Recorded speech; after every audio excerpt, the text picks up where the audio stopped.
Jumpa kembali Sobat Green Mile. Pada kesempatan kali ini saya ingin membahas mengenai detail-detail proses pemasangan kaca kolam menggunakan Sikaglis GG735 secara tuntas. Jadi intinya poin-poin apa saja yang perlu diperhatikan supaya pemasangan atau persiapan proses Sikaglis GG735 tersebut bisa terlaksana dengan baik, benar, dan juga aman. Jadi topik ini mengenai proses kaca tanam pada kolam akan kita kupas tuntas menjadi dua bagian atau dua video nanti. Yang pertama yaitu proses persiapannya, dan yang kedua proses aplikasinya. Oke, di video yang sekarang kita akan langsung membahas mengenai proses persiapannya. Jadi akan saya bagi menjadi 5 tahap. Yang pertama yaitu desain ketebalan kaca. Nah, desain ketebalan kaca ini saya bagi menjadi 3, yaitu berhubungan dengan beban. Yang pertama, kalau bebannya kecil ataupun penggunaannya ya itu di railing tangga atau railing balkon, itu menggunakan kaca cukup yang single tempered glass. Kemudian yang kedua, jikalau bebannya cukup medium, dalam hal ini misalnya untuk kolam ikan atau kolam kecil, itu bisa menggunakan kaca tanam yang laminate atau 2 lapis, kaca laminate tempered, misalnya 10+10 atau 12+12. Nah, sedangkan yang ketiga, ini yang super safety, itu untuk kolam renang yang digunakan oleh manusia, kolam renang yang besar, misalnya ukurannya bisa mencapai 5x10 ataupun lebih, itu kita sarankan menggunakan kaca triple laminate. Bahkan jikalau pingin sangat-sangat aman, itu kaca triple laminate-nya bisa menggunakan Sentry Glass Unit atau sering disebut SGP. Nah, tahap selanjutnya setelah kita berhasil mendesain ketebalan kaca yang akan kita tanam, maka step kedua dalam proses persiapan ini adalah mendesain support frame-nya atau sering kita sebut sebagai U-channel, rumah dari kaca yang akan kita tanam nanti. Bentuknya itu paling umum adalah bentuk U. Jadi disarankan memang dari sikanya harus berupa U-channel. Jadi tidak disarankan bentuk yang lain, karena yang paling efisien dan efektif untuk kaca tanam ini adalah bentuk U-channel. Nah, detail mengenai ukuran kemudian kedalaman itu sebenarnya sudah kita bahas di video sebelumnya, bisa dicek di link di atas berikut. Nah, poin yang perlu diperhatikan selanjutnya dalam menentukan desain support frame ini adalah bahan. Jadi bahannya apabila menggunakan plat besi itu minimal tebalnya 8 mili. Kalau menggunakan plat aluminium itu minimal tebalnya 10 mili atau 1 cm. Ya, itu demi keamanan dari proses kaca tanam tersebut.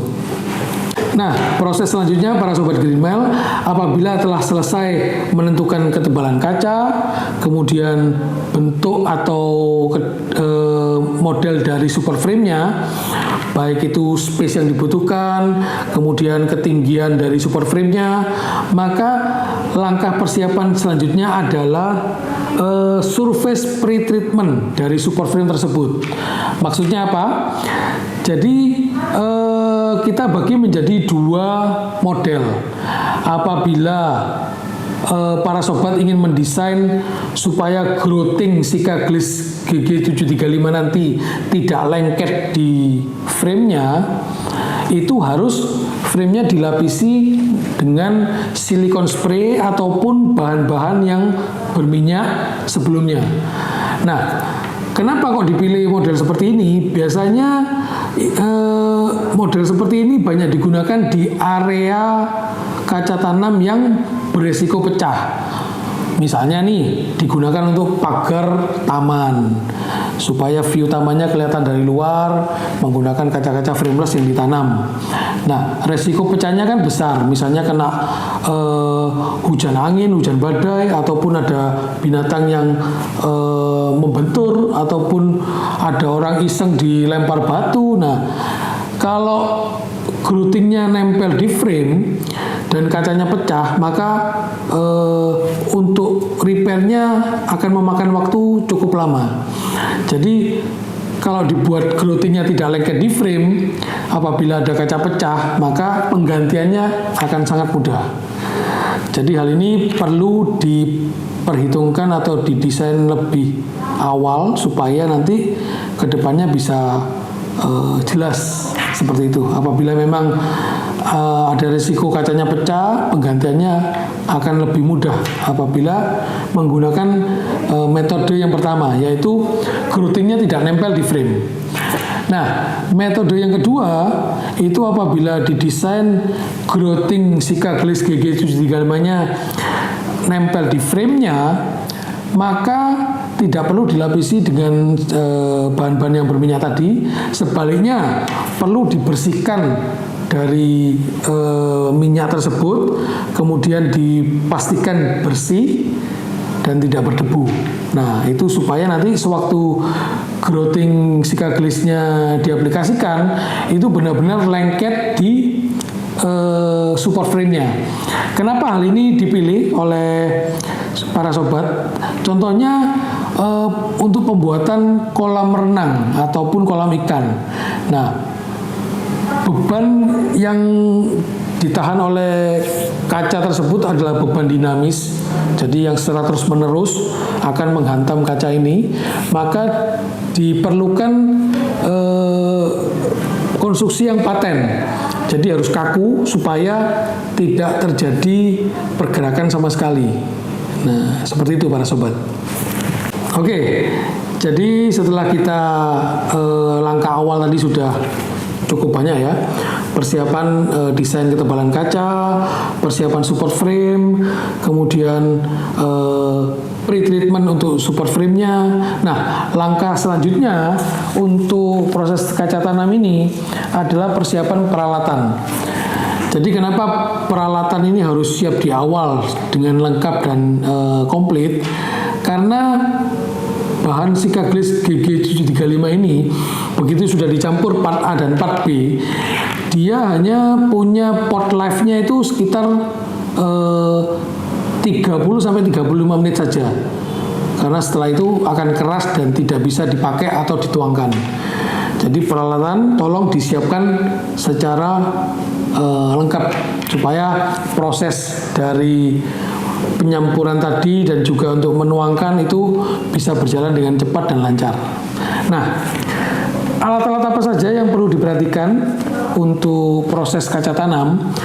Yang pertama tentunya timbangan atau alat untuk menimbang, karena nanti part A dan part B apabila para sobat Greenmail belum terbiasa menggunakan produk ini, itu ada baiknya dipisah secara porsi kecil-kecil supaya yang bahan yang belum tercampur tadi tidak mengeras. Jadi misalnya dipakai 5 kilo part A dan 1 kilo part B. Nah, itu dicampurkan dulu, ditimbang. Setelah itu alat yang kedua, pengaduknya. Nah, pengaduk untuk Sika Gliss GG735 ini disarankan minimal pengaduk spiral supaya waktu proses pengadukannya bisa rata. Kemudian alat ketiga yang perlu diperhatikan adalah masking tape. Nah, ini nanti digunakan untuk memproteksi kaca yang akan ditanam dan juga support frame-nya supaya tidak kotor waktu proses pengaplikasian, karena ada risiko tercecer ataupun mungkin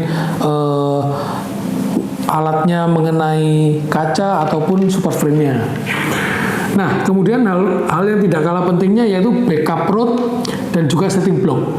Jadi seperti dijelaskan di video-video sebelumnya, setting block itu lebih kaku, itu biasanya digunakan untuk mengganjal bawahnya kaca tanam.